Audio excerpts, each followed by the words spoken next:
Le premier point essentiel, c'est le changement profond, celui qui bouleverse nos habitudes. Le deuxième, c'est de comprendre qu'un changement, pour chacun d'entre nous, est toujours un défi. Oui, un vrai défi. Comment pourrait-il en être autrement? C'est nouveau, c'est différent. Et cela nous oblige à sortir du connu. Pensez à une petite graine de chêne.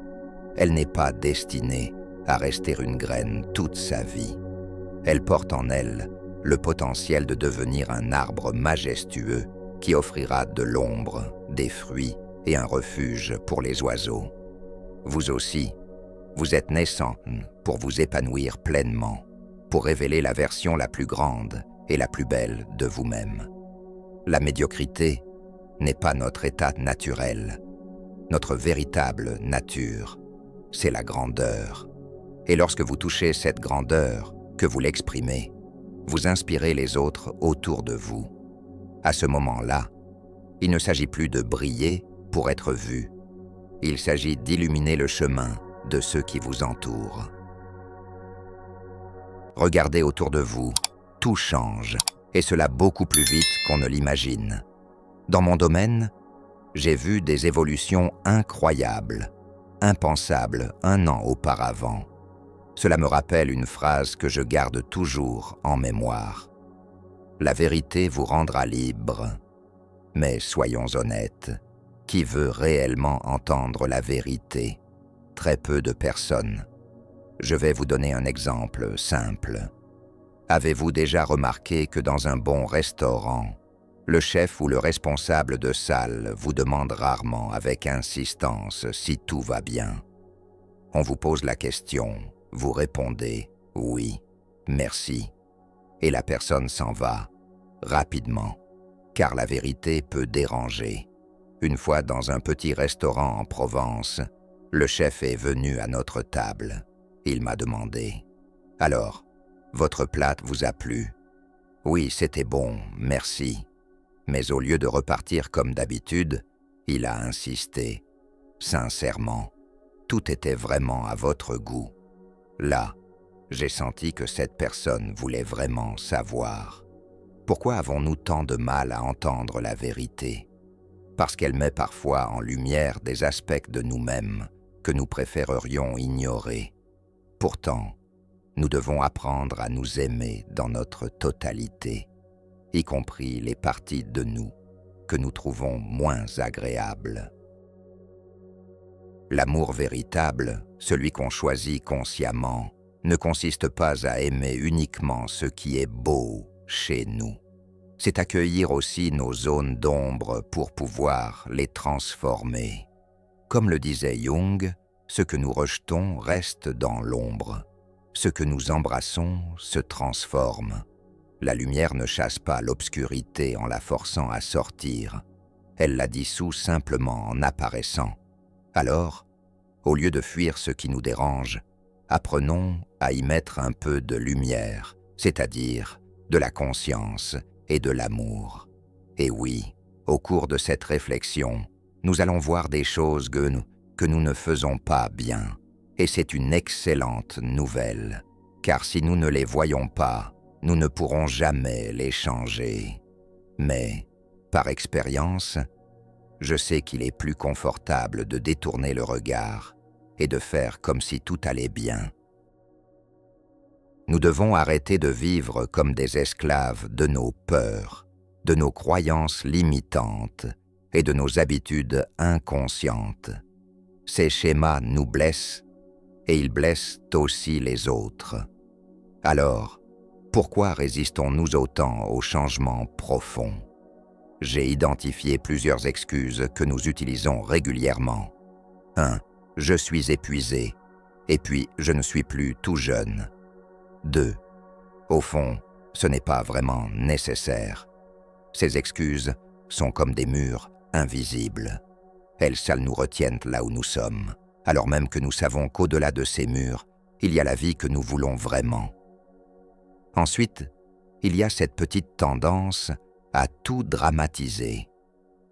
Oh, c'est trop compliqué, ce n'est pas si grave, et de toute façon, je n'y arriverai jamais. Vous voyez le tableau? C'est une combinaison redoutable. Je suis trop vieux. Ce n'est pas vraiment indispensable. Et puis, c'est trop difficile. Qui oserait avancer avec un tel discours intérieur? Personne. Et certains ajoutent « J'ai déjà essayé dans le passé et j'ai échoué, donc à quoi bon ?» Comme si le passé avait le pouvoir de dicter notre avenir. Oui, il peut nous influencer, mais il ne nous détermine pas, sauf si nous lui donnons ce pouvoir. Et il y a cette autre croyance. Je n'ai pas les compétences, je ne suis pas assez bon. Savez-vous que, dans de grandes enquêtes, près de 98% des participants avouent manquer de confiance en eux? Presque tout le monde. Pourquoi? Parce que nous nous aimons souvent de manière conditionnelle. Nous aimons ce qui nous plaît chez nous, mais nous rejetons ce qui nous déplaît. L'amour de soi n'est pas un interrupteur qu'on laisse à moitié. Soit vous vous aimez, soit vous ne vous aimez pas. C'est comme une grossesse. Il n'existe pas de moitié enceinte. S'aimer, ce n'est pas se trouver parfait. C'est reconnaître nos forces et nos fragilités et choisir de transformer ce qui peut l'être. Une autre excuse fréquente, c'est la peur de souffrir pendant le changement. Cela va être trop douloureux. Je n'ai plus l'âge pour endurer tout ça. Nous commençons à imaginer le pire, à anticiper des épreuves qui ne sont pas encore là. Et nous entrons insidieusement dans ce que j'appelle le mode « je fais semblant ». Nous disons « oui » avec la tête, mais au fond de nous, nous disons « non ». Or, ce n'est pas dans la tête que le vrai changement se joue, c'est dans le cœur.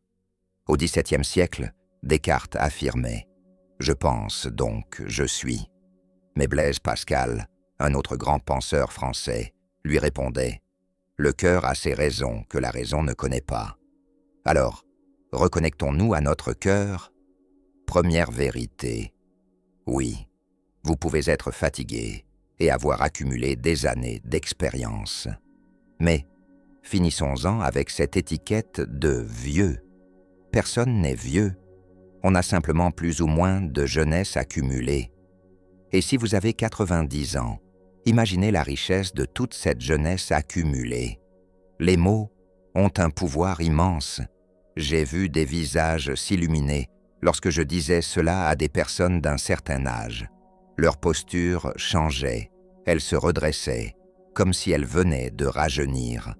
Deuxième vérité, l'histoire nous enseigne que ceux qui refusent d'évoluer finissent par disparaître. Prenez les grands mammifères d'Europe qui n'ont pas su s'adapter à l'âge glaciaire. Ils étaient forts, mais ils ont résisté au changement et se sont éteints.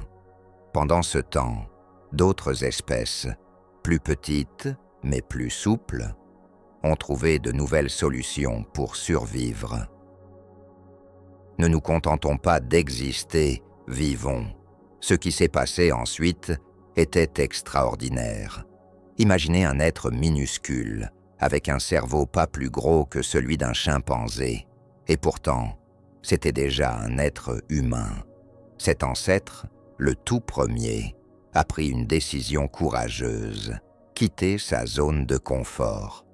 Il a abandonné les arbres qui lui offraient nourriture et sécurité pour s'aventurer sur la savane, un territoire totalement inconnu, sans armes, sans certitude, mais avec une incroyable capacité d'adaptation.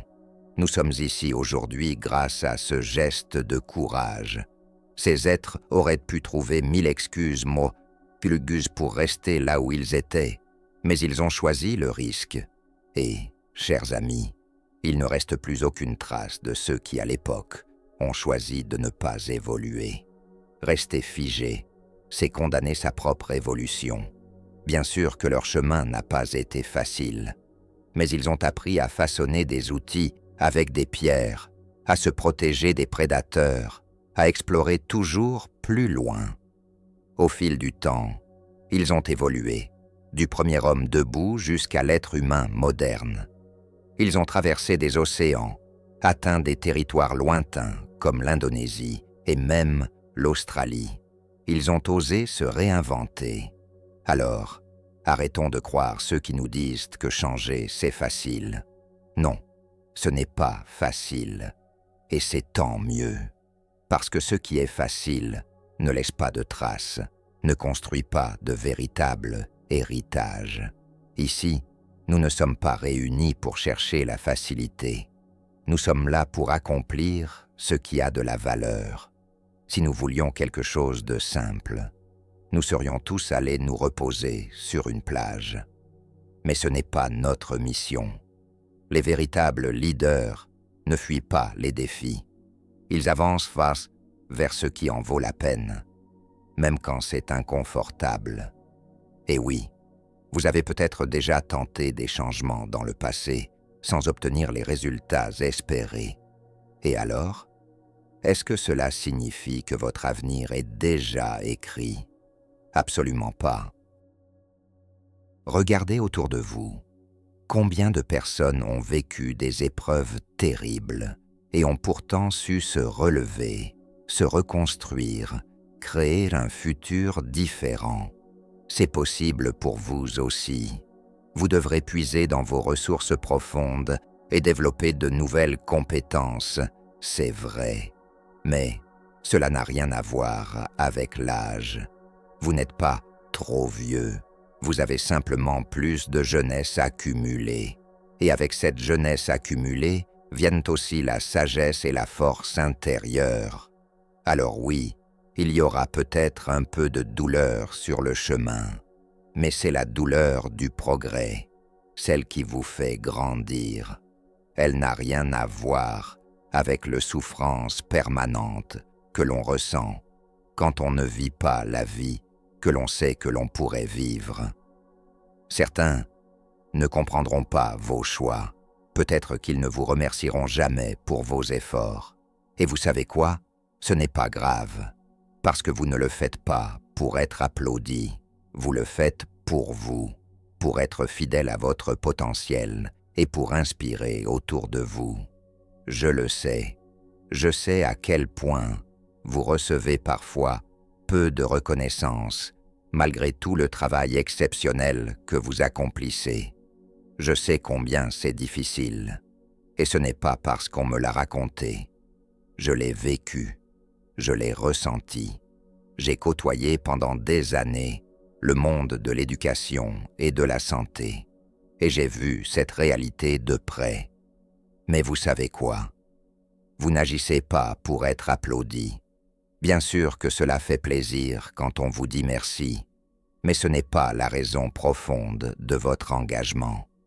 Vous le faites parce que vous savez au fond de vous que c'est juste, parce que vous savez que votre impact compte, et la vie, d'une façon ou d'une autre, finit toujours par vous le rendre. En vérité, il y a quelque chose de fondamental à comprendre. Se réinventer est à la fois important et urgent. Pourquoi insister sur les deux? Parce que si vous considérez que ce n'est qu'important, vous trouverez toujours quelque chose d'autre à faire avant.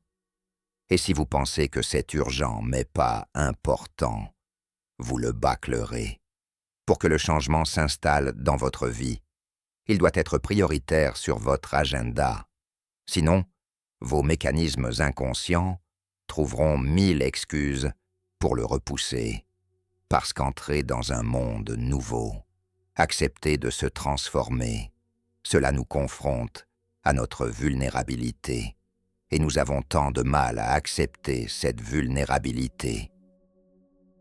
Mais, chers amis, notre fragilité fait aussi partie de notre grandeur. Je veux vous partager un concept puissant, la courbe de Yerkes-Dodson. 2 neuroscientifiques de Harvard ont découvert que notre performance, notre capacité à prendre des décisions, à être créatif, à apprendre vite, dépend directement du niveau de pression que nous ressentons. Un peu de pression nous stimule, mais trop de pression et tout s'effondre. Notre cerveau se bloque, notre créativité disparaît, notre énergie s'épuise. Et vous savez quoi? La pression ne vient pas seulement de l'extérieur, les exigences du monde qui nous entoure. Elle vient aussi de l'intérieur, de cette résistance invisible que nous mettons nous-mêmes face au changement. Il existe un lien direct entre notre niveau de performance et le niveau de pression que nous ressentons. Mais attention, cette pression a deux visages.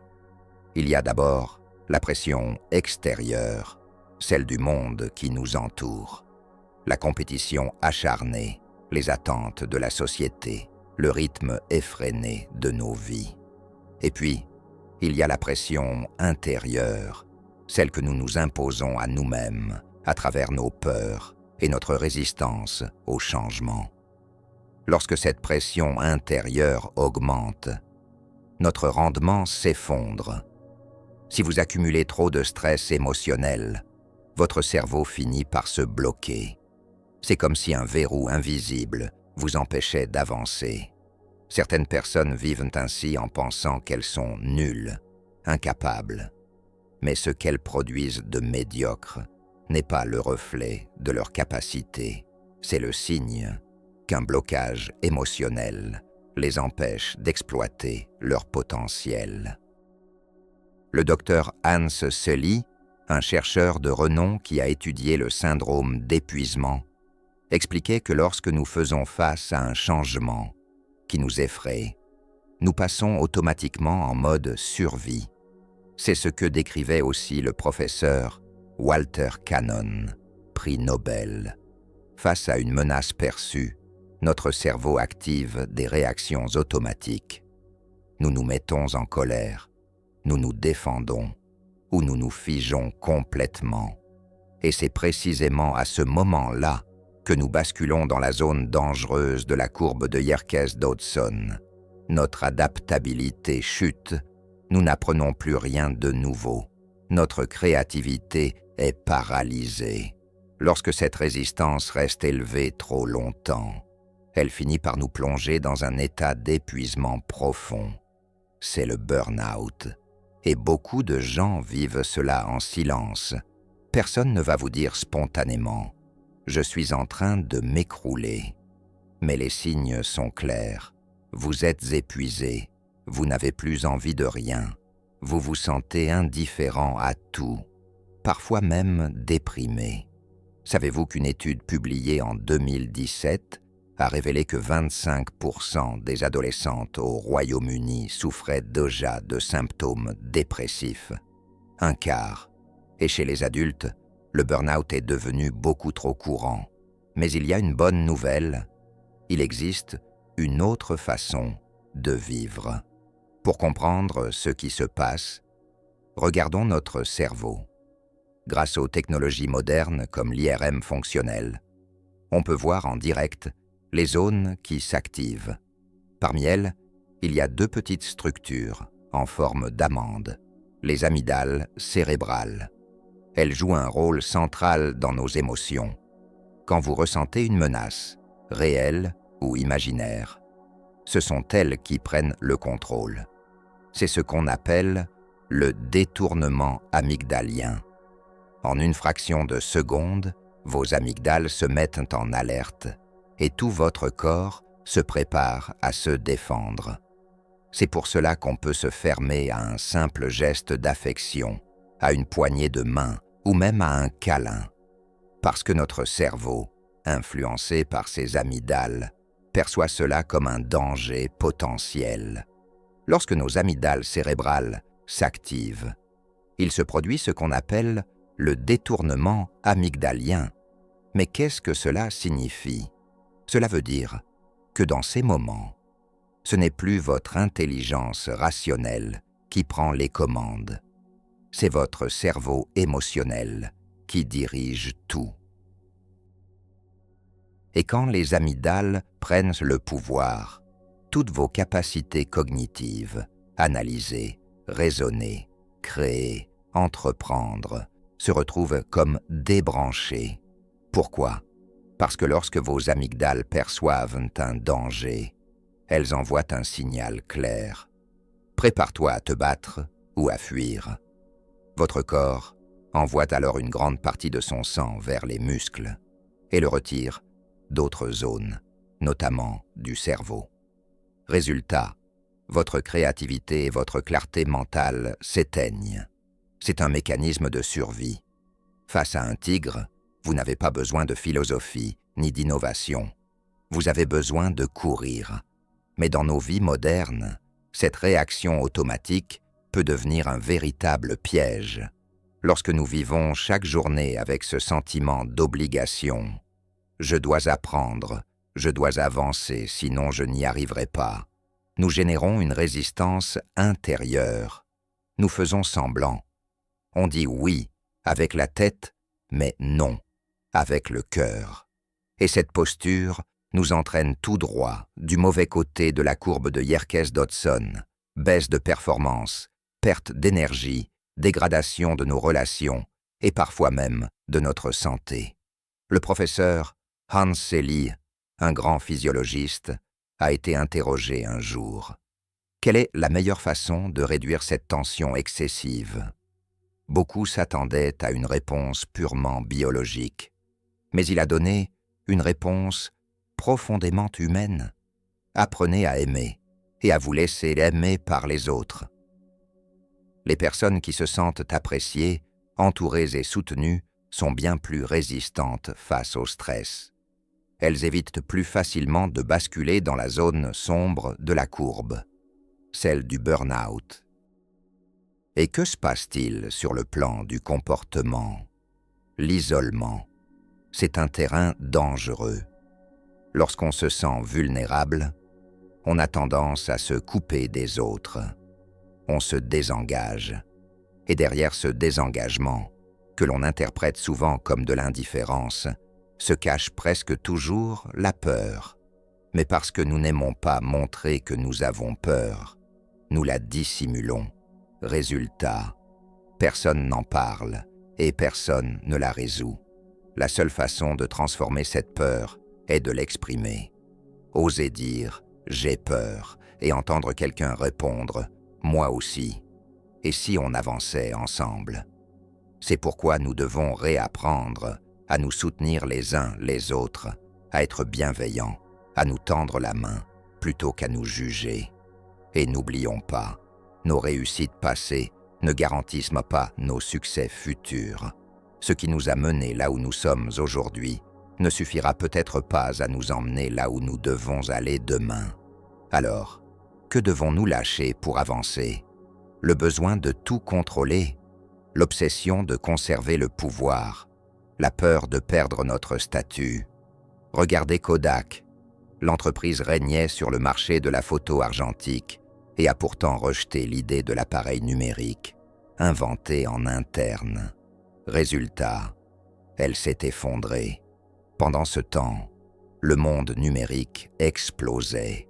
Ce qui nous freine le plus, ce n'est pas le manque de ressources, c'est notre attachement au connu. Mais enfin, parlons clairement. Nous ne parlons pas de titre, de hiérarchie ou de rang dans une organisation. Nous parlons d'attitude face à la vie.